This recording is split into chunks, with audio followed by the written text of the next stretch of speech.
Welcome to Not Milk Never Milk. Subscribe if you're lactose intolerant. You begin by preparing a safe workspace and taking one immediate action. Back up the HTML so you can revert. Next, remove comments and extraneous whitespace manually to see effects. Choose a minifier, npm package, CLI, or a build tool, and configure it for HTML because automated tools catch patterns you might miss. Once done, run the minifier on a copy and compare sizes to verify compression effectiveness before moving to automation.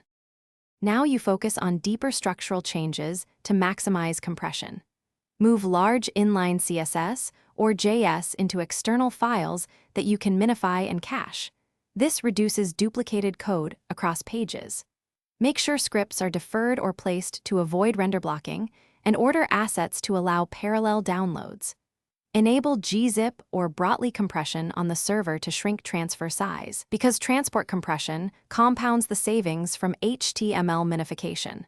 Once configured, test load times and revisit any inlined repetition. Finally, automate the process in your build or CI pipeline so every deployment applies the same minification rules. You should run your visual regression and functional tests after minification, because some tools can alter attributes or remove necessary whitespace. If something breaks, make sure to compare the original and minified versions, isolate the offending section, and adjust minifier settings or add preservation rules. One key troubleshooting tip: if layout or scripts fail, revert to the backup, then incrementally reapply rules to pinpoint the cause. Thanks for watching. If this was helpful, leave a like and consider subscribing. See you next time.